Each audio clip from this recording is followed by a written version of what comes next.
नए साल पर रूस की तरफ से यह अब तक का सबसे भीषण हमला है। देखिए कैसे रूसी फौज ने यूक्रेन के शहर में जमकर तबाही मचाई।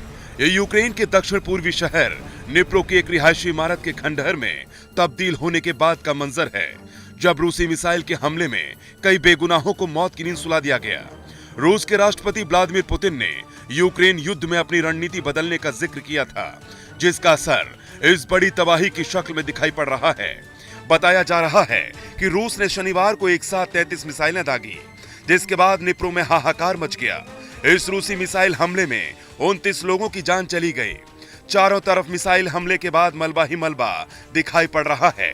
दो देशों के बीच दुश्मनी का अंजाम यूक्रेन की इस जनता को उठाना पड़ रहा है। रूस ने निप्रो के अलावा दूसरे कई शहरों पर भी इसी तरह ताबड़तोड़ हमले किए।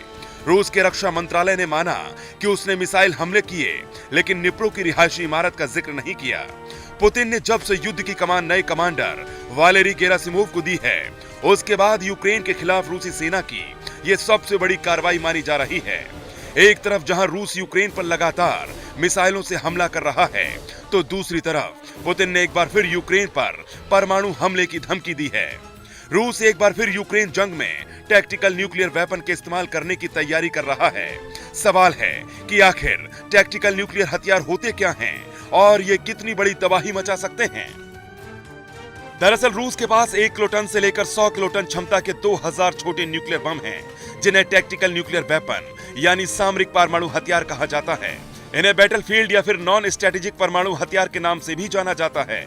इनमें छोटे बम और मिसाइलें भी शामिल हैं। टैक्टिकल न्यूक्लियर वेपन युद्ध के मैदान में इस्तेमाल होने वाले दूसरे हथियारों से बिल्कुल अलग होते हैं। इन न्यूक्लियर हथियारों का इस्तेमाल जंग के मैदान में विशाल सेना को नष्ट करने के लिए किया जा सकता है। इन्हें इंटरकॉन्टिनेंटल बैलिस्टिक मिसाइल के जरिए ऑपरेट किया जाता है। टैक्टिकल न्यूक्लियर वेपन को छोटी दूरी से भी छोड़ा जा सकता है। इसमें छोटे परमाणु वॉरहेड्स लगे होते हैं। इन्हें लड़ाकू विमान से भी गिराया जा सकता है और टैंक से भी दागा जा सकता है।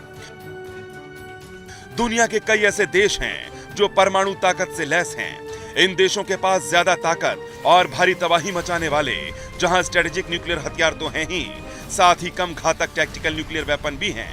नॉर्थ कोरिया, चीन, पाकिस्तान, भारत के अलावा इजराइल और सुपर पावर अमेरिका के पास इस तरह के कई हथियार हैं, लेकिन अमेरिका इस तरह के हथियारों में ज्यादा दिलचस्पी नहीं दिखाता।